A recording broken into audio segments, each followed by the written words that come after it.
ആ ഒരു ജീവിത സമയത്ത് ആശ്രയിക്കാൻ ഭഗവാൻ നേരിട്ട് പ്രത്യക്ഷത്തിലുണ്ടായില്ല അല്ലേ? അപ്പൊ ഭഗവാന്റെ ആ കൃഷ്ണ ശരീരം നാരായണ രൂപത്തിലേക്ക് ലയിക്കപ്പെടുന്നതോടുകൂടി സജ്ജനങ്ങള് ഭഗവാനെ ആശ്രയിക്കാൻ ആഗ്രഹിക്കുന്നവർ എന്തിനെ ആശ്രയിക്കും? ഇതുവരെ നമുക്കൊരു അപകടം വന്നാൽ, ഒരു വിഷമം വന്നാൽ ആശ്രയിക്കാൻ ഒരു ബന്ധു ഉണ്ടെന്ന് വെക്കുക. നമ്മൾ ഓടിച്ചെന്ന് അദ്ദേഹത്തിനോട് കാര്യം പറയും. അദ്ദേഹത്തിന്റെ കാലശേഷം പിന്നെ നമ്മൾ ആരോട് പറയുന്ന ഒരു ചോദ്യം വരില്ലേ? അദ്ദേഹം ഇല്ലാണ്ടായാൽ. അതുപോലെ കൃഷ്ണസ്വരൂപത്തിൽ നിൽക്കുന്ന ഭഗവാൻ ശരീരത്തെ ഉപേക്ഷിക്കുന്ന വേളയിൽ ആരോടാണ് പിന്നെ ആശ്രയിക്കേണ്ടത് എന്നൊരു ചോദ്യം ഉണ്ട്. എല്ലാ ചോദ്യത്തിനും മുൻകൂട്ടി ഉത്തരം ആര് കാണുന്നുണ്ട്? ഭഗവാൻ കാണുന്നുണ്ട്. അപ്പൊ അതുകൊണ്ട് തന്നെ ഭഗവാൻ തൻ്റെ ഈ ശരീരത്തെ സ്വധാമപ്രാപ്തി വേളയിൽ ഉപേക്ഷിക്കുവാൻ തീരുമാനിച്ചതിനെ കുറിച്ച് അദ്ദേഹം മറ്റുള്ളവരോട് പറഞ്ഞു. തൻ്റെ ഈ ഏത് കർമ്മം ചെയ്യാൻ വേണ്ടിയിട്ടാണോ ഈ ശരീരം സ്വീകരിച്ചത്, ആ കർമ്മങ്ങളൊക്കെ എന്തായി? പൂർത്തിയായി കഴിഞ്ഞു. മനസ്സിലായില്ലേ? ഏത് കർമ്മം ചെയ്യാനാണോ ഈ ശരീരത്തെ സ്വീകരിച്ച കർമ്മങ്ങളൊക്കെ പൂർത്തിയായി. ആ സ്ഥിതിക്ക് ഇനി ഈ ശരീരം കൊണ്ടൊരർത്ഥം ഇല്ല. നമ്മളൊക്കെയാണ് കർമ്മം ചെയ്തു കഴിഞ്ഞാലും വിട്ടുപോകാൻ മടിച്ചിട്ട് ഇങ്ങനെ പറ്റി കൂടിയിരിക്കുന്നത്, വീണ്ടും വീണ്ടും ഇരിക്കുന്നത്. ഇത് കർമ്മത്തിന് വേണ്ടി സ്വീകരിക്കുന്ന ഉപാധി മാത്രമാണ് ശരീരം. ആ കർമ്മത്തിന്റെ ഭാഗം കഴിഞ്ഞാൽ പിന്നെ ശരീരത്തിന് സാധ്യത. ഇപ്പൊ നമ്മളൊരു ജോലി ചെയ്യാൻ വേണ്ടി നമ്മളൊരു പണിയായുധം എടുത്തു നോക്കുക. ആ ജോലി കഴിഞ്ഞിട്ട് നമ്മളത് മാറ്റിവെക്കില്ലേ? അതെപ്പോഴും കൂടെ കൊണ്ടുനടക്കും. അത് മാറ്റിവെക്കും. ഇത്രയേ ഉള്ളൂ ശരീരം. അതാണ് ദേഹാഭിമാന ബോധത്തിലേക്കൊന്നും പോകേണ്ട കാര്യമെന്ന് പറയുന്നത്. അപ്പൊ കർമ്മം ചെയ്യാൻ വേണ്ടി വന്നു. എന്താ? ധർമ്മ പുനഃസ്ഥാപനത്തിന് വേണ്ടി സ്വീകരിച്ച ശരീരം. മനസ്സിലായില്ലേ? ആ പുനഃസ്ഥാപന കർമ്മം കഴിഞ്ഞപ്പോൾ ദേവന്മാർ വന്ന് കണ്ടു കൃഷ്ണനെ. ഭഗവാനെ, അങ്ങ് എന്തിനു വേണ്ടിയിട്ടാണോ കൃഷ്ണാവതാരം എടുത്തത് അത് പൂർത്തിയാക്കിയിരിക്കുന്നു, ഞങ്ങൾക്ക് സന്തോഷമായി. ഋഷീശ്വരന്മാരും വന്ന് അറിയിച്ചു, നാരദരും വന്ന് അറിയിച്ചു, കൃഷ്ണ ഇനി അങ്ങ് ഈ ശരീരത്തെ വീക്ഷിക്കാൻ തയ്യാറാണ്. കൃഷ്ണനും തീരുമാനിച്ചു കഴിഞ്ഞു, ശരീരത്തെ വെടിയാൻ തീരുമാനിച്ചു. അപ്പൊ അങ്ങനെ വെടിയുന്ന സമയത്ത് കൃഷ്ണൻ തന്റെ ആത്മമിത്രമായിട്ടുള്ള, ഇന്നൊരാത്മമിത്രത്തെ കുറിച്ച് വിളിച്ചിട്ട് മറ്റൊരാത്മമിത്രമുണ്ട്. ആ ആത്മമിത്രമായിട്ടുള്ള ഭഗവാന്റെ ജ്ഞാനഭക്തനാണ്. ഇത് ഉദ്ധവരനാണ് പേര്. ഭഗവാന്റെ മന്ത്രിയായിരുന്നു. 5 വയസ്സ് പ്രായമുള്ളപ്പോ ഭഗവാനെ നേരിൽ കാണുന്നതിനു മുമ്പ്, നേരിട്ട് ഭഗവാനെ കാണുന്നതിന് മുമ്പ് മധുരയിലാണ് ഉദ്ധവർ ജനിച്ചത്. അപ്പൊ ഭഗവാനെ കാണുന്നത് ഏതൊരു 11 വയസ്സിനടുത്ത് വരുമ്പോഴാണ് കംസനെ നിഗ്രഹിക്കുന്നത്. അപ്പൊ അതിനു മുമ്പ് തന്നെ മണ്ണ് കൊണ്ട് ഭഗവാന്റെ രൂപമുണ്ടാക്കി പൂജിച്ചാളാണ് ഉദ്ധവർ. എന്തിനാ ഈ മണ്ണ് കൊണ്ട് ഉണ്ടാക്കി? സ്ഥിരമായി ഉണ്ടാക്കി വെക്കാൻ പറ്റില്ല, കംസൻ അറിഞ്ഞാൽ പ്രശ്നമാണ്. അപ്പൊ മണ്ണ് കൊണ്ട് രൂപം ഉണ്ടാക്കി പൂജിച്ചാളാണ്. അപ്പൊ മധുരയിലെത്തി കംസനെ വധിച്ചതോടുകൂടി ഭഗവാന്റെ ആത്മസുഹൃത്തും ഭഗവാന്റെ മന്ത്രിയും ഒക്കെ ആയിട്ട് ആരും മാറി? ഉദ്ധവര് മാറി. ഈ ഉദ്ധവര് ചോദിച്ചു, ഭഗവാനെ അങ്ങ് ഇങ്ങനെ പോയാൽ ഞങ്ങൾ ആരെ ആശ്രയിക്കും എന്നൊക്കെ ചോദിച്ചു. അപ്പൊ ഭഗവാൻ പറഞ്ഞു, ഇപ്പൊ കൂടെയുള്ളവരെയൊക്കെ ഞാൻ കൂടെ കൊണ്ടുപോകും. ദ്വാരകാവാസികളെയൊക്കെ ഞാൻ ഉചിതമായവരൊക്കെ കൊണ്ടുപോയി അതാത് സ്ഥലങ്ങളിലെത്തി. അപ്പം ഉദ്ധവർ പറഞ്ഞു, കുഴപ്പമില്ല, അപ്പൊ ഞാനും ഉണ്ടാവുമല്ലോ. അപ്പൊ പിന്നെ ഭഗവാനെ വേറിട്ടെന്ന് വിളിച്ചു. പറഞ്ഞു, ഉദ്ധവരെ നിന്നെ മാത്രം ഞാൻ കൊണ്ടുപോകില്ല എന്ന് ഉദ്ധവരോട് പറഞ്ഞു. കാരണം ഉദ്ധവരിലൂടെയാണ് പിന്നീട് ഈ ഭാഗവത ധർമ്മത്തെ നിലനിർത്തുന്ന ആള് ഉദ്ധവരാണ്.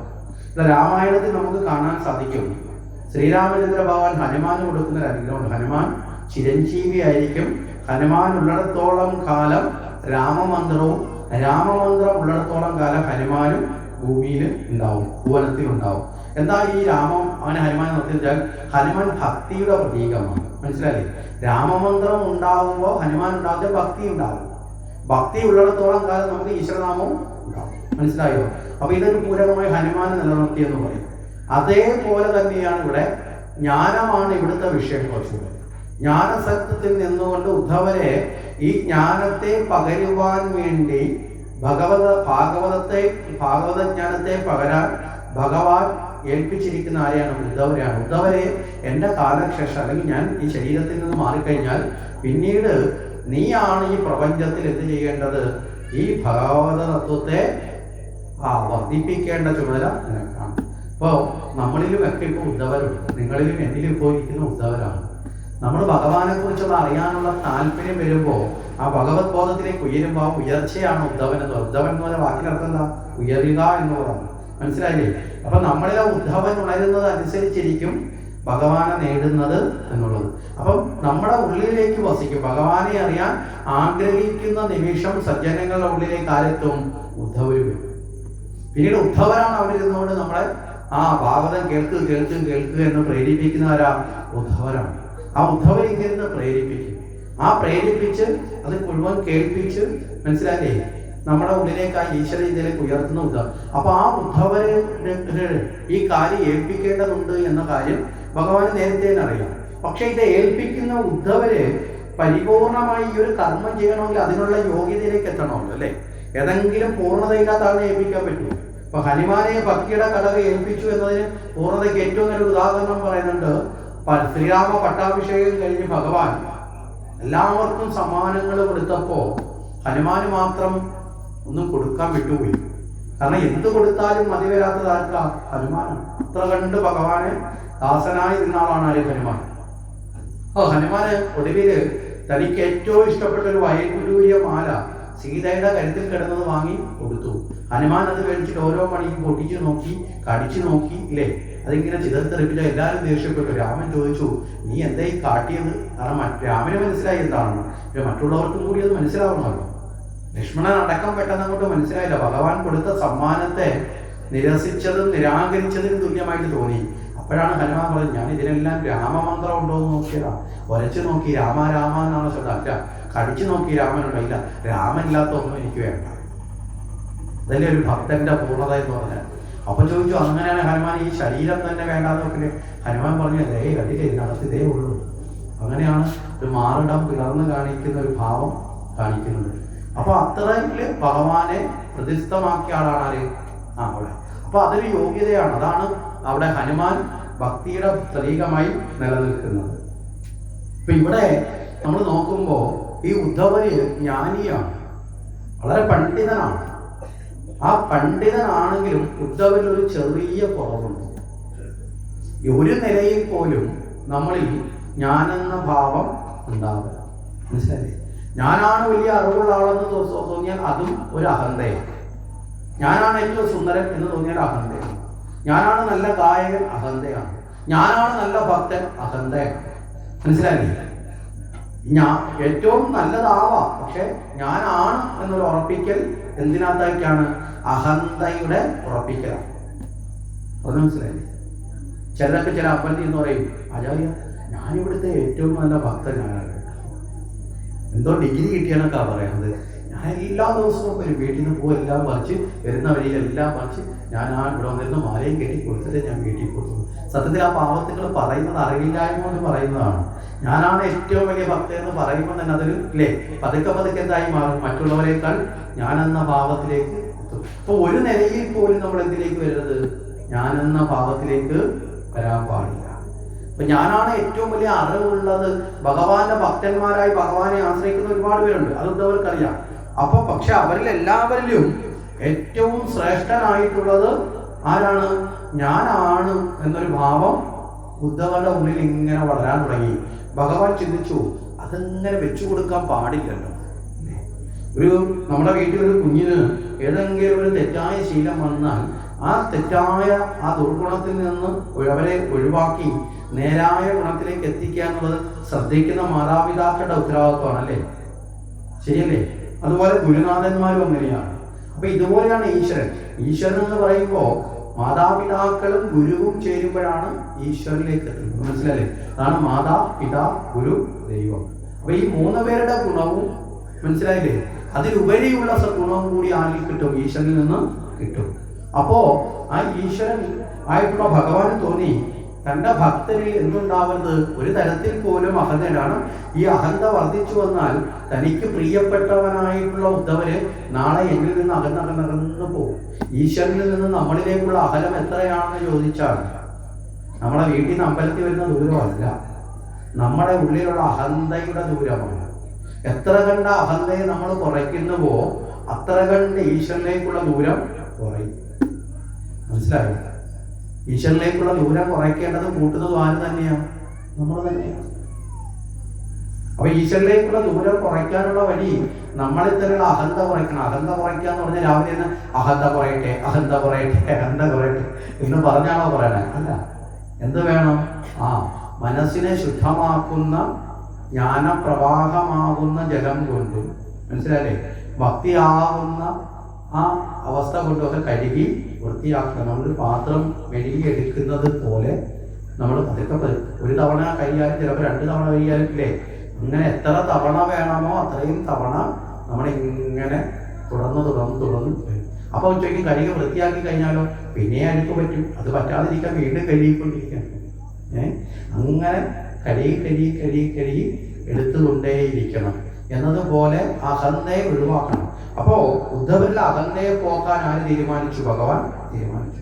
പക്ഷെ ഉദ്ധവരോട് നേരിട്ട് എന്ന് പറയാൻ ഭഗവാന് അത്ര അങ്ങോട്ട് താല്പര്യമില്ല. കാരണം എന്താ, ഈ അറിവുള്ളവർക്കൊരു കുഴപ്പമുണ്ട്. എന്തെങ്കിലുമൊക്കെ അറിഞ്ഞു കഴിഞ്ഞാൽ പിന്നെ തർക്കം അവരുടെ ഒരു സ്വഭാവം, മനസ്സിലായി, വിട്ടുകൊടുക്കത്തില്ല. ഈ അഹന്തയും കൂടെ വന്നു കഴിഞ്ഞാൽ, ഈ അറിവിനോടൊപ്പം അഹന്തയും കൂടെ വന്നു കഴിഞ്ഞാൽ പിന്നെ അവര് ഞാനാണ് അല്ലേ, അങ്ങനെ ഒരു തോന്നലുണ്ടല്ലോ.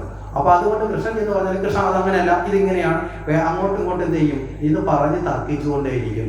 പരിസമാപ്തി ഉണ്ടാവുമോ? ഉണ്ടാവില്ല. ഈ തർക്കം വീണ്ടും എന്തിനെ വർദ്ധിപ്പിക്കും? അഹന്തയെ വർദ്ധിപ്പിക്കും. അപ്പൊ അതുകൊണ്ട് ചില അനുഭവങ്ങളിലൂടെ ബോധ്യപ്പെടട്ടെ എന്ന് വിചാരിച്ചു. ഈ സംസാരത്തിലൂടെ കൊടുക്കുന്ന അറിവിനേക്കാളും പ്രധാനമാണ് ചില അനുഭവങ്ങൾ എന്ന് പറഞ്ഞത്. അപ്പൊ അനുഭവത്തിലൂടെ ഉദ്ധവരെ ഇത് ബോധ്യപ്പെടുത്താൻ ആര് തീരുമാനിച്ചു? ഭഗവാൻ തീരുമാനിച്ചു. ഉദ്ധവരോട് ശബ്ദം കൊണ്ട് നാവ് കൊണ്ട് പറഞ്ഞ് വിജയിക്കാൻ കുറേ പ്രയാസമാണ്. ചിലപ്പോൾ അങ്ങനെയൊക്കെ പറഞ്ഞാൽ ഉദ്ധവർ ചിലപ്പോൾ പിണങ്ങിപ്പോയെന്ന് വരിക. കാരണം അത്തരത്തിലാണ് ഉദ്ധവർ തിരിച്ച് തർക്കിക്കും. അതിനുള്ള അറിവുണ്ടാവണം.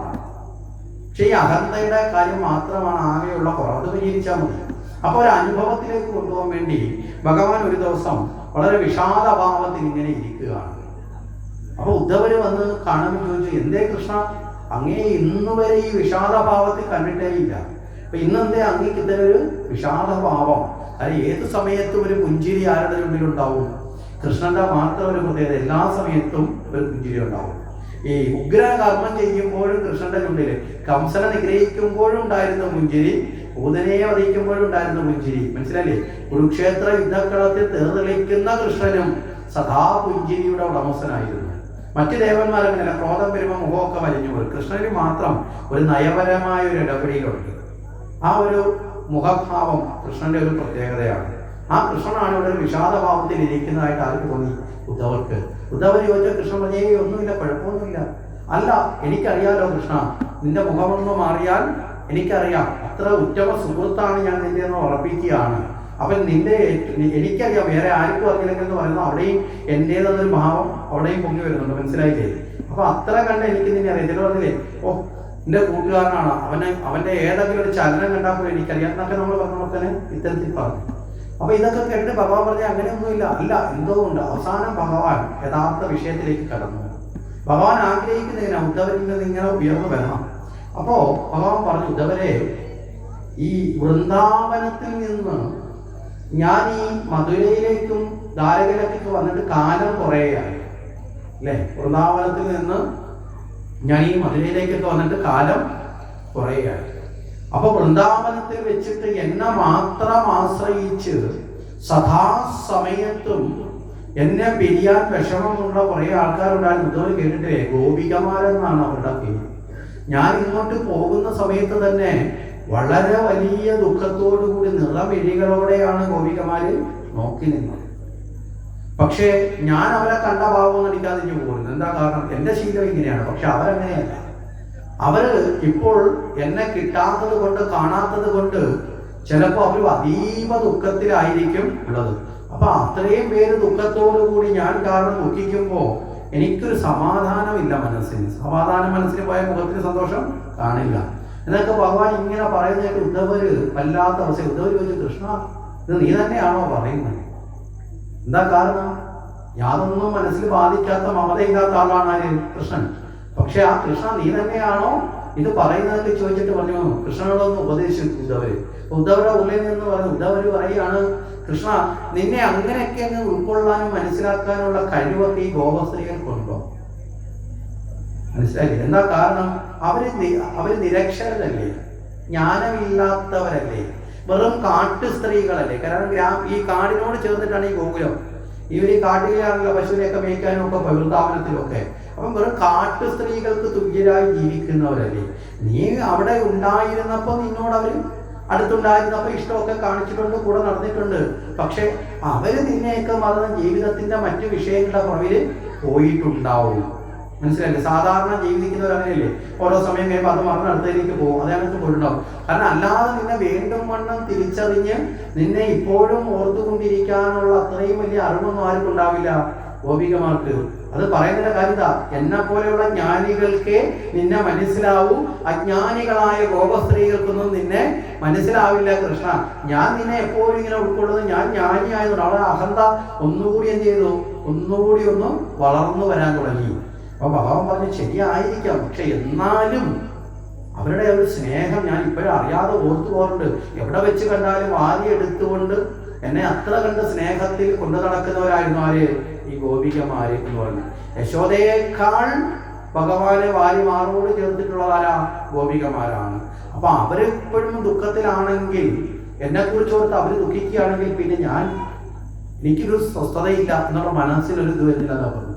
അപ്പൊ ഉദ്ധവര് പറഞ്ഞു അങ്ങനെയാണെങ്കിൽ ഒരു കാര്യം ചെയ്യും, അതിന് അങ്ങ് ഇപ്പൊ കൃഷ്ണൻ പറയും ഇവിടെ ഒരുപാട് തിരക്കുകളിൽ പോകാനും പറ്റുന്നില്ല, മനസ്സിലായില്ലേ? ഇവിടെ ഈ രാജ്യഭരണത്തിന്റെ ഇടയിലൊക്കെ അവിടെ വരെ പോയി വരാനുള്ള സമയവും ലഭിക്കുന്നില്ല. അപ്പോ ഉദ്ധവർ ഒരു ഉപാധി പറഞ്ഞു, അങ്ങനെയാണെങ്കിൽ അങ്ങ് ഒരു കാര്യം ചെയ്യും, അങ്ങ് ഏതെങ്കിലും ദൂതന്മാരെ വിട്ട് അവിടുത്തെ കാര്യങ്ങൾ തിരക്കിയാൽ മതിയല്ലോ. അവരുടെ അവസ്ഥ എന്താ? എന്റെ കാഴ്ചപ്പാടിൽ അങ്ങേ അവർ മറന്നിട്ടുണ്ടാവും.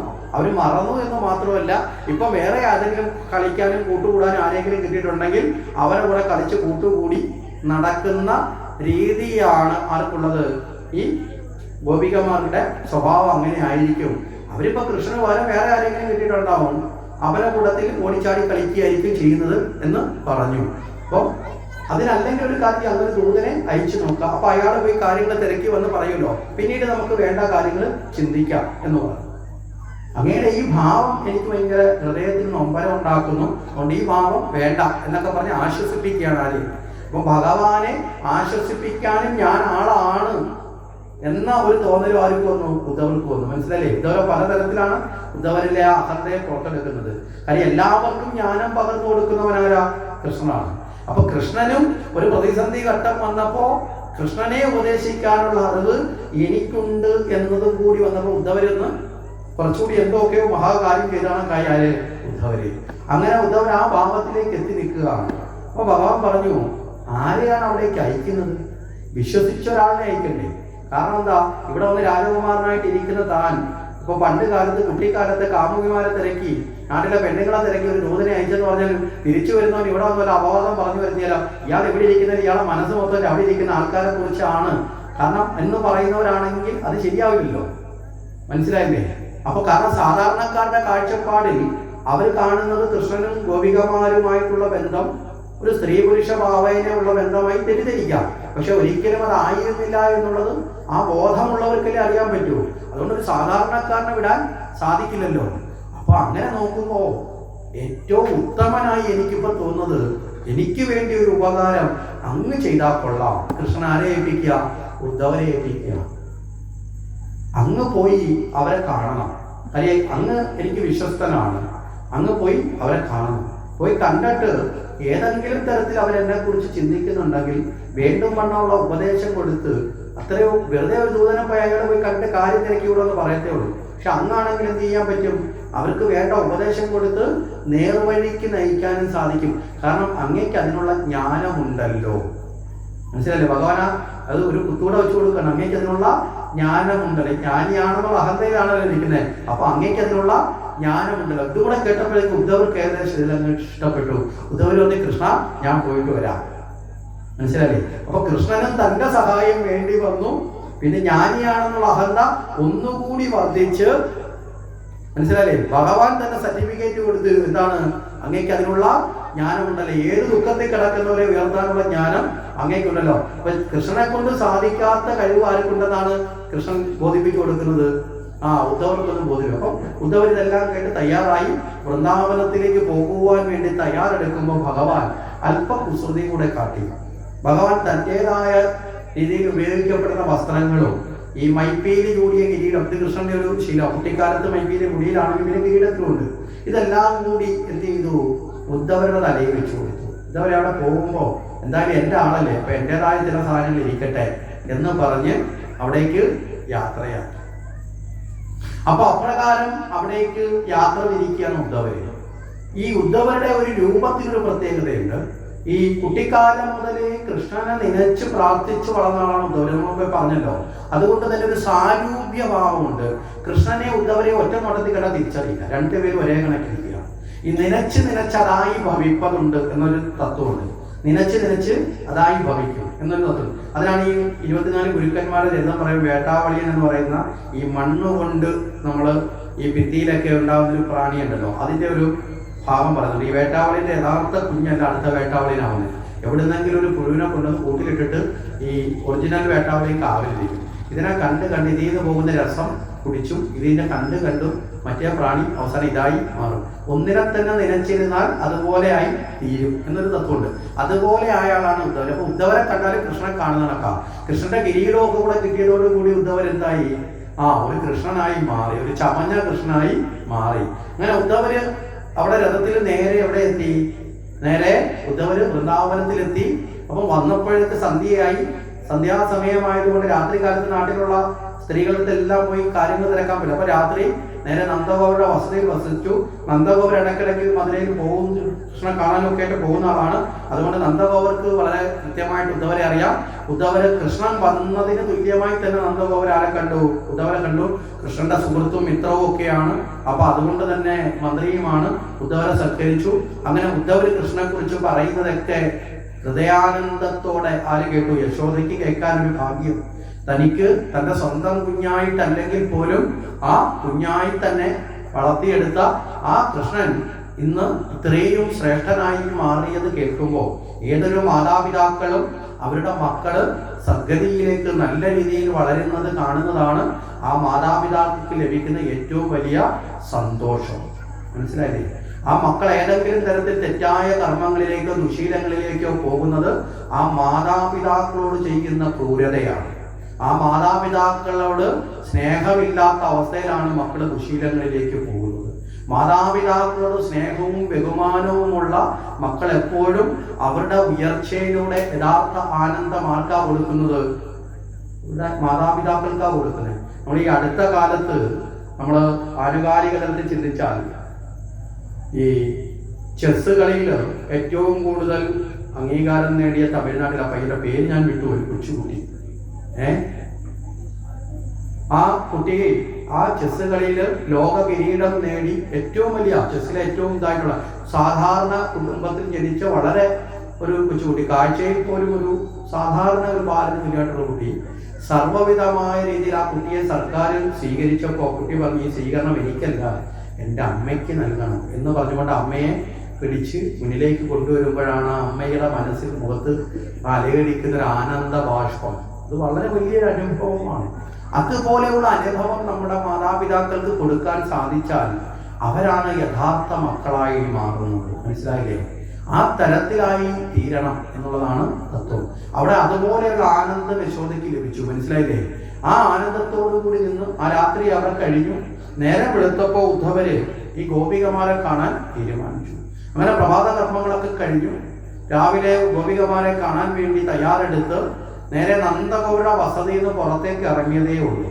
എല്ലാ ദിവസവും കൃഷ്ണൻ ഇവിടുന്ന് പോയെങ്കിലും അവരുടെ ഉള്ളിൽ കൃഷ്ണസ്വരൂപത്തിൽ അവർ ആനന്ദിക്കുന്നുണ്ടെങ്കിലും രാവിലെ എഴുന്നേറ്റൽ ഗോപികമാരുടെ ഒരു ശീലം നന്ദഗോപര വീട്ടിനടുത്തേക്ക് ഒരു നോട്ടം. അത് പണ്ടേ ശീലിച്ച കൃഷ്ണൻ ഉള്ളപ്പോഴേ രാവിലെ എഴുന്നേറ്റൽ എങ്ങോട്ട് നോക്കും? നന്ദഗോപര വീട്ടിനടുത്തേക്ക്. കാരണം എന്താ? എപ്പോഴാണ് കൃഷ്ണൻ പുറത്തേക്ക് വരുന്നത്. മനസ്സിലായില്ലേ? ഈ നമ്മൾ പറയത്തില്ലേ രാവിലത്തെ കണി കാണുക എന്ന് പറയുന്നത്, രാവിലെ തന്നെ കൃഷ്ണനെ കണി കാണുക എന്നുള്ളത് ജന്മം ജനിച്ചത് തന്നെ കൃഷ്ണനെ കാണാനാണ്. അപ്പൊ രാവിലെ തന്നെ കൃഷ്ണൻ ഇറങ്ങുന്നത് നോക്കിയാണ് ഗോപികമാര് രാവിലത്തെ കാര്യങ്ങളൊക്കെ ചെയ്യുന്നത്. അപ്പൊ അന്ന് തൊട്ടേ ഉള്ള ശീലമായിട്ട് ഉണ്ടെങ്കിലും ഇല്ലെങ്കിലും അങ്ങോട്ടേക്ക് നോട്ടം പോകും. അന്നേരമാണ് നോക്കുമ്പോൾ ആ നന്ദഗോപരുടെ വസതിക്ക് മുന്നിൽ ആര് നിൽക്കുന്നു? കൃഷ്ണൻ നിൽക്കുന്നു. ഗോപികമാർ ഒരാൾ ദേ നമ്മുടെ കൃഷ്ണൻ വന്നിരിക്കുന്നു. ഒരാള് പറഞ്ഞപ്പോഴേക്ക് അടുത്തടുത്ത ആൾക്കാര് പറഞ്ഞു ചിലരുടെയൊക്കെ ഉത്തരവനൊന്നും വന്നിട്ടുണ്ട്. പറഞ്ഞ് നേരെ ഒരു കാട്ടുതീ പോലെ അങ്ങോട്ട് പരക്കാൻ കൃഷ്ണൻ വന്നു. അപ്പൊ അതിനൊരു ഗോപി ചോദിച്ചു, ആരടിയെ പറഞ്ഞത് നമ്മുടെ കൃഷ്ണൻ വരത്തില്ലെന്ന്? ആരാ പറഞ്ഞത് കണ്ണാൻ വരത്തില്ലെന്ന്? കൃഷ്ണൻ നമ്മളെ ഉപേക്ഷിച്ചത് പോയെന്ന് ആരും പറഞ്ഞിട്ടൊന്നുമില്ല. ഇവര് സ്വയം പറയുകയാണ്. ഇവരെ പലരും പരിഹസിക്കുന്നതായിട്ട് ഇവർക്ക് തന്നെ തോന്നി. കാര്യം കൃഷ്ണൻ നിങ്ങളെയൊക്കെ കളഞ്ഞിട്ടൊക്കെ പോയില്ലേ എന്നൊക്കെ ചോദിക്കുന്നത് പോലെ ഇവർ സ്വയം ചിത്രീകരിച്ച ആരാ പറയാ കണ്ടില്ലേ അവർക്കുള്ള മറുപടി കൃഷ്ണൻ വന്നിരിക്കുന്നു. ഗോപികമാരെല്ലാവരും രാസലീലാ സമയത്ത് എങ്ങനെയാണോ ഭഗവാന്റെ സവിധത്തിലേക്ക് ഓടിയെത്തിയത് അതുപോലെ അവരെന്തൊക്കെ ചെയ്തുകൊണ്ടിരുന്നോ അതെല്ലാം അവസാനിപ്പിച്ച് ശരവേഗത്തിൽ ഗോപികമാരുടെ ഒരു കൂട്ടയോട്ടം നന്ദഗോപരുടെ വസതിയിലേക്ക് ഉദ്ധവര് പായുന്നു പോയി. കാരണം ഉദ്ധവര് ഈ കാഴ്ചയൊന്നുമില്ല. കൃഷ്ണനാണെങ്കിൽ ഭയക്കത്തിൽ ഇതെല്ലാം കണ്ടിട്ടുണ്ട്, ഈ ഓട്ടവും ചാട്ടവും ഒക്കെ ആര് കണ്ടിട്ടുണ്ട്? കൃഷ്ണൻ കണ്ടിട്ടുണ്ട് ഗോപികമാരുടെ ഇതില്ല. പക്ഷെ ഇത് നോക്കുമ്പോൾ നന്ദഗോപുര നോക്കുമ്പോൾ ഉദ്ധവര് നോക്കുമ്പോൾ ഈ ഗോപികമാരെല്ലാം കൂടെ ഒരു വനിതാ റാലി ഇങ്ങനെ വരികയാണ്. ഒരു ഓട്ടം, കൂട്ടയോട്ടത്തിൽ ഇവരെല്ലാവരും കൂടെ വരും. ഈ കൂട്ടയോട്ടത്തിൽ താനും ഒളിച്ചു പോകുമോ എന്നൊരു പേടിയോടുകൂടി ഉദ്ധവര് ഇങ്ങനെ നിൽക്കുക. ഉദ്ധവർ അറിയാതെ കൃഷ്ണ സ്മരിച്ചു, കൃഷ്ണ നീ കൊണ്ടു നടന്ന ഗോപികമാരെന്ന് അത്ര ചെറിയ ആൾക്കാരല്ലെന്ന് തോന്നുന്നു. അവരുടെ ആ ആവേശം എങ്ങനെയാണോ കടലിലേക്ക് പതിക്കാൻ നേരത്ത് ഒരു കുത്തൊഴുകി വരുന്ന നദി എപ്രകാരമാണോ കടലിലേക്ക് ചേരാൻ വെമ്പി തലച്ചു വന്നു ചേരുന്നത്, അതുപോലെ ഗോപികമാരുടെ ഒരു പ്രവാഹം വന്നു ചേരുന്ന അവസ്ഥയിലേക്ക് ആർക്ക് തോന്നി? ഉദ്ധവർക്ക് തോന്നി. ഭഗവാനാണെങ്കിൽ കുഴപ്പമില്ല, കാരണം ഭഗവാൻ സാഗരമാണ്. മനസ്സിലായില്ലേ? കടലിലേക്ക് നദി ഇനി എത്ര ആർത്തല ചെയ്യുന്നാലും കടല് നിശ്ചലമായിട്ട് നിന്ന് കൊടുക്കും. കാര്യം എന്താ? ഒരു പ്രശ്നമല്ല. ഇതുപോലെ എത്ര നദി എത്ര പ്രളയം ഉണ്ടാക്കി വന്നാലും എത്ര വെള്ളപ്പൊക്കത്തിൽ വന്നാലും കടലിന് ചലനം ഉണ്ടാവില്ല. പക്ഷെ ഇത് ഇത്രയും കൂടെ കുത്തി ഒഴുകി ഒരു കുളത്തിലേക്കാണ് ചെല്ലുന്നതെങ്കിലോ കുളം വരണ്ടു പോകും. കുളം എന്നതുപോലും ഇല്ലാണ്ട ഇതുപോലെ ഉദ്ധവരെ ഭഗവാന്റെ സ്വരൂപം ഉണ്ടെന്നേ ഉള്ളൂ, പക്ഷെ ഭഗവാന്റെ തത്വം അഭാവം ഇല്ല. അങ്ങനെ നിൽക്കുമ്പോഴാണ് പെട്ടെന്ന് ഇങ്ങനെ ഓടി വരുന്ന വിലക്കത്തിൽ പെട്ടെന്ന് ഒരു ഗോപി പറഞ്ഞു, അത് നമ്മുടെ കൃഷ്ണനല്ല, ഏതോ കള്ളൻ കൃഷ്ണന്റെ വേഷം കെട്ടി വന്നതാണ്. ആ ഓട്ടം സഡൻ ബ്രേക്ക് ഇട്ടു.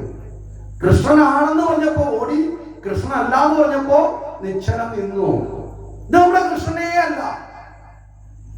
എന്താ കാരണം? കൃഷ്ണൻ ഏത് രൂപത്തിൽ വന്നാലും ഗോപികമാർക്ക് അറിയാൻ സാധിക്കും. മനസ്സിലായില്ലേ? ഇനി വേറെ ആരെങ്കിലും കൃഷ്ണന്റെ വേഷത്തിൽ വന്നാലും ഗോപികമാര് തിരിച്ചറിയും.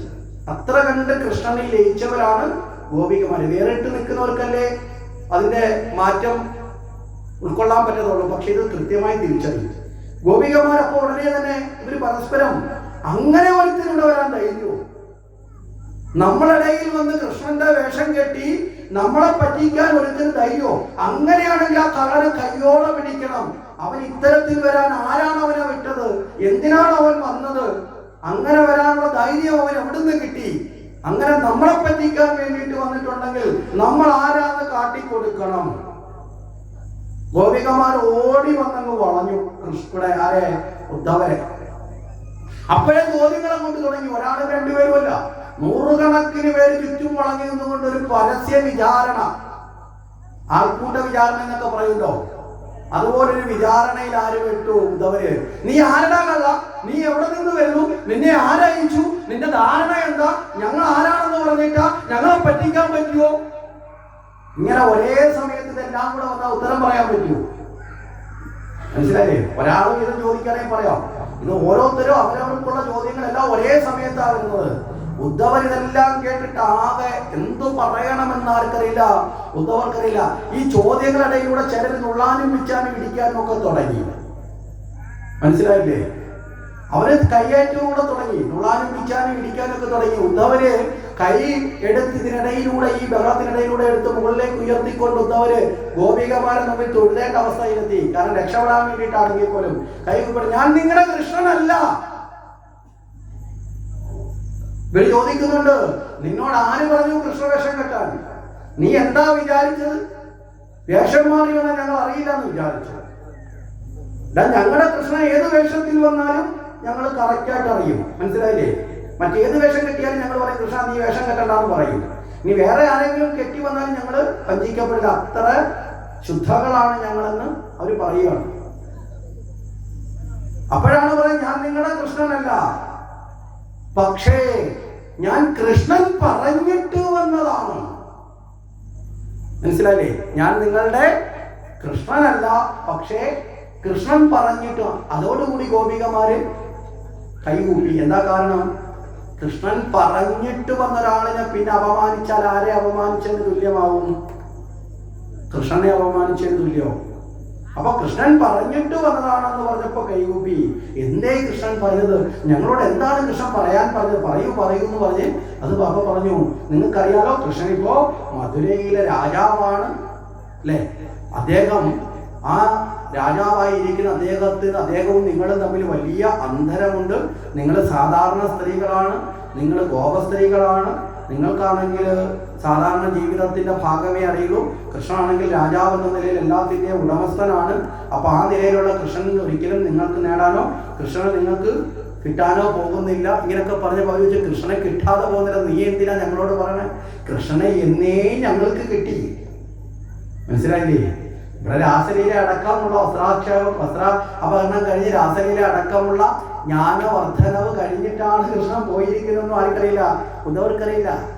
ഇവര് ഉദ്ധവരുടെ വാക്കിന് വലിയ വരുന്നു. അപ്പൊ ഉദ്ധവര് പരമാവധി തന്റെ അറിവ് കൊണ്ട് പറയാനൊക്കെ ശ്രമിച്ചിട്ടും ഇവര് ചെറിയ ചെറിയ പദങ്ങൾ കൊണ്ട് ഉദ്ധവരുടെ അറിവിനെ മുഴുവൻ എന്ത് ചെയ്യും? നിഷ്കരണമൊന്ന് തെളിക്കളയുകയാണ്. അവസാനം പറഞ്ഞു, കൃഷ്ണൻ ഭഗവാനാണ്, സാധാരണ ഒരു മനുഷ്യനല്ല. അതുകൊണ്ട് നിങ്ങൾ എന്ത് വേണം? ജ്ഞാനത്തോടു കൂടി ധ്യാനിക്കുക അദ്ദേഹത്തെ. നിങ്ങൾക്കിപ്പോ ജ്ഞാനമില്ലാത്തത് കൊണ്ടാണ് നിങ്ങൾ ഇപ്പോഴും കൃഷ്ണനൊക്കെ പറഞ്ഞ് ജീവിക്കുന്നത്. കിട്ടാത്ത മുതലിനെ നമ്മൾ മോഹിക്കുന്നത് അതുപോലെയാണ് നിങ്ങൾ. അതുകൊണ്ട് നിങ്ങൾ വേണമെന്നാണ് നിങ്ങൾ ധ്യാനിക്കുക. അങ്ങനെ ചിലപ്പോൾ നിങ്ങൾക്ക് കിട്ടാം. അപ്പൊ അവർ ചോദിച്ചു, എങ്ങനെ ധ്യാനിക്കണം? മനസ്സുകൊണ്ട് ധ്യാനിക്കണം. ഇവർ ചിരിച്ചിട്ട് ചോദിച്ചു, അതിന് മനസ്സ് വേണ്ടേ? മനസ്സില്ലേ? അതുകൊണ്ടല്ലേ പുള്ളി പോയത്. അത് അന്നേ ഞങ്ങളത് കൊടുത്തു. ഞങ്ങൾക്ക് സ്വന്തം എന്ന് പറയാനൊരു സാധനമില്ല. മനസ്സിലായില്ലേ? അതൊക്കെ പിന്തുടർന്നിട്ടായിരിക്കും ഇപ്പോഴും ചിലരൊക്കെ പ്രേമമൊക്കെ വരുമ്പോൾ പറയും, എന്റെ ഹൃദയം കൊടുത്തു, മനസ്സ് കൊടുത്തു, കരല് കൊടുത്തു എന്നൊക്കെ. പുഴുക്കുത്തേക്കാതെ തിരിച്ചു മേടിച്ചാൽ കൊള്ളാം കൊടുത്തവർക്കൊക്കെ. എന്തായാലും ഇത് പണ്ടേ ഉണ്ട്. ഭഗവാന്റെ കൈ കൊടുത്തുകൊണ്ട് പുഴുക്കുത്ത് വരുന്നില്ല. അല്ലാതെ കൊടുത്താൽ ചിലപ്പോ പുഴുക്കുത്ത് വരും. മനസ്സിലായില്ലേ? അപ്പൊ ഇവിടെ അത് കൊടുത്തു.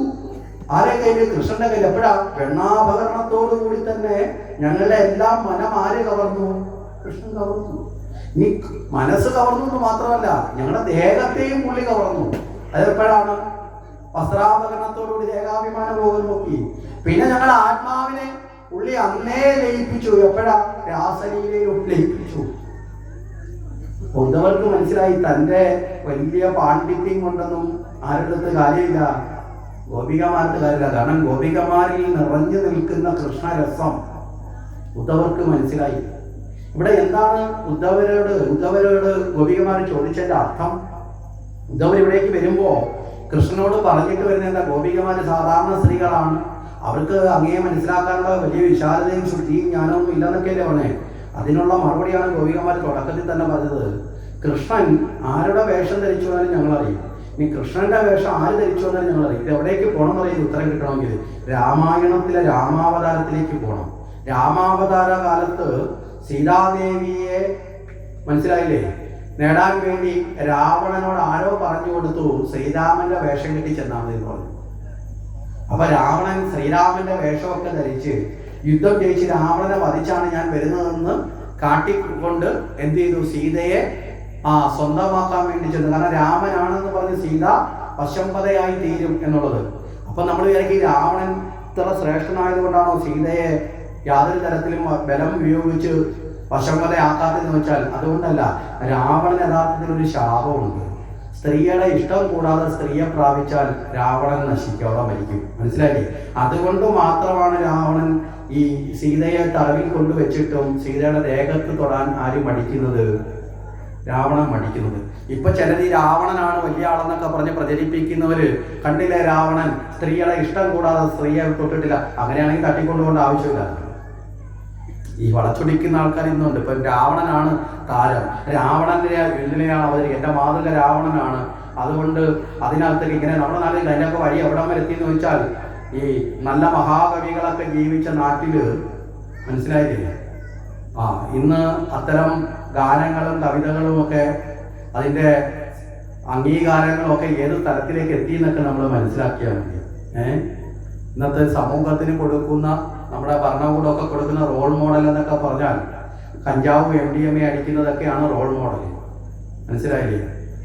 നിരവധി കേസിൽ പ്രതിയായാലും അതിനൊക്കെ മാറ്റിയിട്ടും എന്നുവെച്ചാൽ സമൂഹം നശിച്ചാലും വേണ്ടിയില്ല, സ്വാർത്ഥത കൊണ്ട് വികലമാക്കപ്പെടുന്ന കാഴ്ചപ്പാടുകളോട്. ഏതെങ്കിലും ആരെങ്കിലും ജനിച്ച കുലത്തെയോ വംശത്തെയോ ഒന്നുമല്ല പറഞ്ഞത്, പ്രവൃത്തിയെ കുറിച്ചിട്ടാണ് പറയുന്നത്. ശരിയല്ലേ? ഇത്തരത്തിലുള്ള അവസ്ഥയിലേക്കൊക്കെ എത്തി നിൽക്കുന്ന വികലമായ വീക്ഷണത്തിലൂടെ പോകുന്ന അവസ്ഥയിലാണ് നമ്മൾ ജീവിക്കുന്നത്. വളരെ ശ്രദ്ധയോടുകൂടി ഒക്കെ നമ്മൾ മുന്നോട്ട് പോകണം. അനുനിമിഷം മലീമസമായിക്കൊണ്ടിരിക്കുന്ന ഒരവസ്ഥ നമ്മുടെ മുന്നിലുണ്ട്. ഇതൊക്കെ നമ്മുടെ തലമുറകളെയും ഒക്കെ ബാധിക്കുന്നതാണ് എന്ന് നമ്മൾ തിരിച്ചറിയുക. ശരി, ഇവിടെ ഇവര് പറഞ്ഞത് അന്ന് രാവണൻ വേഷം മാറി ചെല്ലുമ്പോൾ സീത രാവണനെ നോക്കി പരിഹസിച്ചുകൊണ്ട് പറയും, ഹേ രാവണ, നീ വിചാരിക്കും വേഷം കെട്ടിയാൽ നിനക്ക് രാമനാവാന്ന്. നിന്നെ എന്തൊരു വിഡ്ഢിയാണ്. വേഷം കൊണ്ടല്ല എൻ്റെ രാമൻ ശ്രേഷ്ഠനായത്, ഗുണങ്ങൾ കൊണ്ടാണ്. അതൊരിക്കലും നിനക്ക് നേടാൻ സാധിക്കില്ല. മനസ്സിലായില്ലേ? രാമൻ ഗുണാത്മകനാണ്, വേഷാത്മകനല്ല. രാമന്റെ രൂപമല്ല. അപ്പൊ നമ്മൾ ആരെയും ഉൾക്കൊള്ളുമ്പോൾ രൂപത്തെ അല്ല ഉൾക്കൊള്ളേണ്ടത്, എന്തിനാണ്? ഗുണത്തെ ആയിരിക്കണം എന്നുകൂടി പറഞ്ഞാൽ സീത സദാ ലക്ഷ്മിയാണ് അല്ലെ? ആ ലക്ഷ്മിക്ക് തുല്യമാണ് ഉദ്ധവരെ ഈ ഞങ്ങളും. കാരണം എന്താ? ഞങ്ങൾ കാട്ടരുവിയാണ്. പക്ഷേ ഗംഗയിലേക്ക് ചേർന്നാൽ പിന്നെ ഞങ്ങൾ ഗംഗാജലത്തിന്റെ ഭാഗമാവില്ലേ? ഞങ്ങൾ കാട്ടരുവിയാണ്, സാധാരണ സ്ത്രീകളാണ്. പക്ഷെ ഭഗവാനിലേക്ക് ചേർന്നതോടുകൂടി ഞങ്ങളും ലക്ഷ്മിമാരായി. എത്ര ഉദാത്ത സങ്കല്പമാണ്. മനസ്സിലായില്ലേ ഈ ഗോപികമാര് മുന്നോട്ട് വെക്കുന്നത്? ഇതെല്ലാം കഴിഞ്ഞപ്പോൾ ഗോപികമാര് ഈ ഉദ്ധവനോട് ഇതൊക്കെ പറഞ്ഞെങ്കിൽ ഉദ്ധവൻ ഇങ്ങനെ മടിച്ചു. അപ്പൊ പിന്നെ ഉദ്ധവനോട് ഇനി കൃത്യമായിട്ട് എന്താ കൊടുക്കേണ്ട കാര്യം കൂടി കൊടുക്കണമല്ലോ. ഉദ്ധവന്റെ അഹങ്കാരത്തിന്റെ അവസാനത്തെ ആണിയും വിഴുതങ്ങ് മാറ്റാനാണ് ഗോപികമാർ അടുത്തേക്ക് ആരയച്ചത്? ഭഗവാൻ അയച്ചത്. അപ്പൊ ആ കർമ്മം ഗോപികമാർ ചെയ്യാൻ തുടങ്ങുകയാണ്. ഒരു വണ്ട് അവിടെ വന്ന് ഇങ്ങനെ പറക്കാൻ തുടങ്ങി. ഈ വണ്ട് പറക്കുമ്പോൾ നമുക്കറിയാലോ, ഒരു ശബ്ദം ഉണ്ടാക്കും, മൂളിക്കൊണ്ട് ഇങ്ങനെ പറക്കും അല്ലേ? ഇങ്ങനെ മൂന്നൊരു ശബ്ദം ഇങ്ങനെ ഉയർത്തിക്കൊണ്ടിരിക്കും. അപ്പൊ ഗോപികമാർ ഈ വണ്ടിനോട് സംസാരിക്കുന്നേ, വണ്ടിനോട് എന്തിനാണ് നിന്നെ ആരെങ്കിലും ഇങ്ങോട്ട് വിളിച്ചു? നീ എന്തിനാണ് വിളിക്കാതെ തന്നെ വലിഞ്ഞു കയറി വന്നതും പോരാ, വെറുതെ കിടന്ന് ചിലക്കേണ്ട കാര്യം വല്ല ഉണ്ടോ? നിന്റെ ചിലപ്പ് കേട്ടാ വിചാരിക്കും ഞങ്ങൾക്ക് ഇത് കേൾക്കാൻ ഭയങ്കര ഇഷ്ടമുള്ള നടക്കാ, നീ ഞങ്ങളെ ചുറ്റും വന്ന് കിടന്ന് ഇങ്ങനെ മൂടിക്കൊണ്ടിരിക്കുന്നത്, ഞങ്ങൾക്ക് ഭയങ്കര ബുദ്ധിമുട്ടാണെന്നേ എന്നൊക്കെ ഇങ്ങോട്ട് പറഞ്ഞു. ഇത് ആരെ ഉദ്ദേശിച്ചാ പറയണത്? ഉദ്ധവരെ ഉദ്ദേശിച്ച. ഉദ്ധവരെ നേരിട്ട് പറഞ്ഞാൽ ഭഗവാനെ നിന്ദിച്ചതില്ലയോ? അതുകൊണ്ട് നേരിട്ട് പറയാതെ തന്ത്രപൂർവ്വം, മനസ്സിലായില്ലേ, വണ്ടിനെ ഉദാഹരിച്ചുകൊണ്ട് പറഞ്ഞു. ഇതിനെ ഭ്രമരഗീതം എന്നൊരു ഭാഗം പറയുന്നുണ്ട്. അതാണ് ആ ഭാഗം. ഈ വണ്ടിനെ കുറിച്ചിട്ട് ഗോപികമാര് ഇങ്ങനെ വർണ്ണിക്കുകയാണ്. നിന്നെ ആരും ക്ഷമിച്ചിട്ടില്ല, വെറുതെ വന്നു കയറി നീ വെറുതെ വളം വെക്കുന്നു, നീ ഈ ശബ്ദം ഉണ്ടാക്കുന്നതിന് ഞങ്ങൾക്കൊരു ഗുണവും ഇല്ല. മനസ്സിലായില്ലേ? ഗുണം ഇല്ലാന്ന് മാത്രമല്ല, ഞങ്ങൾക്ക് ലഭിക്കേണ്ട സന്തോഷം കൂടി ഇല്ലാതാക്കുന്ന പ്രവൃത്തിയാണ് നിന്റെ. അതായത് ഉദ്ധവരെ, നീ ഇവിടെ വരേണ്ട കാര്യമൊന്നും ഇല്ലായിരുന്നു, നീ വലിഞ്ഞു കയറി വന്നു, ഞങ്ങൾ നിന്നോടൊന്നും ആവശ്യപ്പെട്ടില്ല, നീ പിന്നെ എന്തോ ഒക്കെ കിടന്ന് പറഞ്ഞു, ഈ പറഞ്ഞതൊന്നും കൊണ്ട് ഞങ്ങൾക്ക് വലിയ ഗുണമൊന്നും ഇല്ല എന്ന് പറഞ്ഞു. ഈ ഒരു സ്വഭാവം പണ്ടും ഇന്നും ഒക്കെ നമുക്ക് സ്ത്രീ സഹജമായിട്ടുള്ളൊരു ശൈലിയാണ്. നേരിട്ട് ഏറ്റുമുട്ടാൻ പറ്റാത്ത സ്ഥലത്തിൻ്റെയും തന്ത്രപൂർവ്വം ഏറ്റുമുട്ടും. മനസ്സിലായില്ലേ? ചില വീടുകളിലൊക്കെ ചെന്നാൽ കാണാം, വീട്ടിലെ ഗൃഹനാഥനോട് അമ്മ പിണക്കമായി കഴിഞ്ഞാൽ നേരിട്ട് പറയാനുള്ള മറുപടി അടുക്കളയിൽ ചെന്ന് തവിയും ഗ്ലാസും ഒക്കെ എടുത്ത് നിലത്തെറിയക്കുമായിരിക്കും. കുറേ ശബ്ദം കേൾക്കും. അപ്പോൾ ഗൃഹനാഥന് മനസ്സിലാവും പറയേണ്ടത് മുഴുവൻ പറഞ്ഞു കഴിഞ്ഞു ഇല്ലേ? പ്ലേറ്റൊക്കെ പടപടാന്ന് വീഴും, സ്വിച്ച് ഇടുമ്പോൾ തന്നെ പടവൂന്ന് ഇടക്കും ഇടും. എല്ലാത്തിനും ഒരു വേഗത കൂടും. ചോറ് നന്നായി ഇരിക്കുമ്പോൾ പ്ലേറ്റ് കൊണ്ട് വെക്കുമ്പോൾ സാധാരണ വെക്കുന്നതിനേക്കാളും ഇല്ലേ, അണ്ടാവ് എടുത്ത് വെക്കുന്നതൊക്കെ പ്ലേറ്റ് എടുത്ത് വെക്കും. ഇതൊക്കെ വരുമ്പോഴത്തേക്ക് മനസ്സിലാക്കിക്കോണം, അമർഷം നേരെ ഇതിൽ തീർന്നു. ഇങ്ങനെ ഒരു ശൈലിയുണ്ട്. ഇനി അതുപോലെയാണ് അയലത്തെ വീട്ടുകാരോട് വഴക്കെന്തെങ്കിലും ഉണ്ടായി നോക്കുക. നേരിട്ട് അവരോട് ഏറ്റുമുട്ടാൻ പറ്റിയില്ലെങ്കിൽ എന്ത് ചെയ്യും? വീട്ടിലകത്തിരിക്കുന്ന കൊച്ചിനെ വിളിച്ച് മുറ്റത്തുണ്ടിട്ട് അവരെ കടിയൊക്കെ കൊടുക്കും. എന്നിട്ട് അവനോട് എന്തൊക്കെ പറയാം, എന്താ സ്വഭാവം അറിയാതെ ഞാനങ്ങനെ അടങ്ങിയിരിക്കുന്ന സാധനമൊന്നും അല്ല, ഇതൊക്കെ പറഞ്ഞിട്ട് ബഹളം വെക്കും. കൊച്ച് പതുക്കെ അമ്മയെ നോക്കി, എന്തിനാണ് അമ്മയെ ഇതൊക്കെ ഈ ക്രൂരത എന്നോട്? ഇതെല്ലാം കഴിഞ്ഞ് കൊച്ചു അതുകൊണ്ട് പോകുമ്പോൾ അമ്മ അതുകൊണ്ട് പറയും, മോനോടല്ലടാ, അപ്പുറത്തെ ശ്യാമളയോടാ. മനസ്സിലായില്ലേ? ബുദ്ധിയുള്ള കൊച്ചുങ്ങൾ ശ്യാമളയോടോ അതിനകത്ത് ആൾക്കാരോടോ വഴക്ക് കൂടി കഴിഞ്ഞാൽ അമ്മയുടെ അച്ഛനെ മുമ്പിൽ പോയി നിൽക്കരുത്, നേരെ എവിടേക്ക് കയറി കുടിച്ചിരുന്നേക്കണം. ഇല്ലെങ്കിൽ ഇങ്ങനെ ഈ മറ്റൊരാളെ ഉദ്ദേശിച്ച് പറയും. എന്നിട്ട് പറയാം, ഞാനൊന്നും ഉദ്ദേശിച്ചിട്ടല്ലേ, ഇതൊരു തന്ത്രമാണ്, നയപരമായ ശൈലിയാണ്. അപ്പൊ ഇവിടെ അത് തന്നെയാണ് ആര് പ്രയോഗിച്ചത്? ഗോപികമാര് പ്രയോഗിച്ചു. അങ്ങനെ ഈ പ്രയോഗമൊക്കെ കഴിഞ്ഞതോടുകൂടി ഉദ്ധവർക്ക് മനസ്സിലായി, ഇവരെ തിരുത്താനുള്ള അത്രയും പാണ്ഡിത്യമൊന്നും എനിക്കില്ല, ഞാനാണ് ഭഗവാനെ അറിഞ്ഞത് എന്നുള്ളത് തെറ്റാണ്, എന്നേക്കാളും ഭഗവാനെ അറിഞ്ഞവരാണ് ആര്? ഗോപികമാരെന്ന് തിരിച്ചറിഞ്ഞു. ആ ഗോപികമാര് ചവിട്ടിയ മണ്ണ് വാരിയെടുത്ത് ഉദ്ധവര് തൻ്റെ നെറ്റിയിലും ശിരസിലും ഒക്കെ ധരിച്ചു. അത്ര പവിത്രമാണ് ഭക്തന്റെ പാദരേണുക്കൾ എന്ന് തിരിച്ചറിഞ്ഞ് അത് ധരിച്ചിട്ട് ഉദ്ധവര് തിരിച്ചു ഭഗവാന്റെ സവിധത്തിലേക്ക് ചെല്ലുകയാണ്. ചെന്നപ്പോ ഭഗവാൻ ചോദിച്ചു, ഉദ്ധവരെ എല്ലാം ശരിയായോ? കാര്യം പോയ കാര്യമൊക്കെ ശരിയായോ എന്ന് ഭഗവാൻ ചോദിച്ചു. ഉദ്ധവർ പറഞ്ഞു, എല്ലാം ശരിയായി, പക്ഷെ ഞാൻ ഉദ്ദേശിച്ച കാര്യമല്ല, ഭഗവാൻ ഉദ്ദേശിച്ച കാര്യം ശരിയായി. ഉദ്ധവർ ഉദ്ദേശിച്ച എന്താ? ഗോപികമാരെ മാറ്റിയെടുക്കാനാണ്. അപ്പൊ പോയ ആള് മാറിയാണ് തിരിച്ചു വന്നത്. ഇവിടെ യഥാർത്ഥത്തിൽ ഭഗവാൻ എന്താ ഉദ്ദേശിച്ചത്? ആരെ മാറ്റാനാണ്? ഉദ്ധവനെ മാറ്റാൻ. ഉദ്ധവൻ അതോടുകൂടി തന്റെ അഹന്തയിൽ നിന്ന് മുക്തനായി. അങ്ങനെ ആ മുക്തനായ ഉദ്ധവനെ ഉപയോഗിച്ചിട്ടാണ് ഭഗവാൻ ഭാഗവത ശാസ്ത്രത്തെ പകരാൻ നിലനിർത്തിയത്. കാരണം എന്താണ്? ശുദ്ധമായ പാത്രത്തിലല്ല എങ്കിൽ കറന്നെടുത്ത ക്ഷീരം പോലും എന്തായി മാറും? മോശമായി മാറും. മനസ്സിലായില്ലേ? ഏതൊരു വസ്തുവും അത് ശുദ്ധമായതിൽ വേണം വെക്കാൻ, ഇല്ലേ? നമ്മൾ ഏറ്റവും നല്ല പാൽപ്പായസം ഉണ്ടാക്കിയിട്ട് ഏറ്റവും അഴുക്ക് പിടിച്ച പാത്രത്തിൽ വെച്ച് കഴിഞ്ഞാൽ അതിന് ആ പാൽപ്പായസത്തിന്റെ ആ മഹത്വം മുഴുവൻ അതോടുകൂടി തീരത്തില്ലേ? നമ്മൾ പിന്നെ കുടിക്കുവോ? ഇല്ല, അതെടുത്ത് കളയും. മനസ്സിലായില്ലേ? ഇനി പശുവിന്റെ പാല് കറന്നു നല്ല പാത്രത്തിലല്ല ഇത് പതിക്കുന്നതെങ്കിലോ അതിന്റെ അവസ്ഥ എന്താവും? അത് മനസ്സിലായില്ലേ? അതുപോലെ ആദ്യം തന്നെ എന്ത് ചെയ്യണം? ഭഗവാനെ സ്വീകരിക്കുന്ന പാത്രം ശുദ്ധമാകണം. അതുകൊണ്ടാണ് ഭാഗവതം നമ്മളെ ആവർത്തിച്ച് പഠിക്കുന്നത്. നമ്മൾ ഭഗവാനെ സ്വീകരിക്കണമെങ്കിൽ ഭഗവാന്റെ നാമം ജപിച്ചതോ അമ്പലത്തിൽ പോയത് കൊണ്ട് മാത്രമല്ല, ഈ പാത്രമാകുന്ന നമ്മുടെ ശരീരം നമ്മൾ എന്ത് ചെയ്യണം?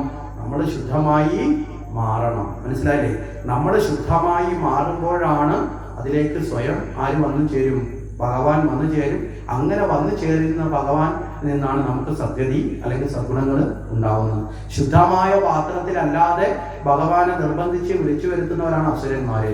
അതുകൊണ്ടാണ് ഭഗവാൻ വന്ന് വരം കൊടുത്ത അസുരന്മാരെല്ലാവരും ഒരിക്കലും നന്നായിട്ടില്ല. എല്ലാവരും അതിന്റെ ഫലം അനുഭവിച്ചിട്ടേ ഉള്ളൂ. അപ്പം അതുകൊണ്ട് തന്നെ ഭാഗവതം പഠിപ്പിക്കുന്നത് ഒരു നല്ല ഭക്തനായി തീരുക. മനസ്സിലായില്ലേ? നമ്മൾ ഭഗവാനെ പിടിക്കാനല്ല ഭാഗവതം, പ്രയാസം ഭക്തനാവാനാണ്. മനസ്സിലായില്ലേ? നല്ല ഭക്തനായി തീരുക. ആ നല്ല ഭക്തിയിലേക്ക് എത്താൻ ഇതവരൊരു ഗുണപാഠമാണെന്ന് നമ്മൾ ധരിക്കുക.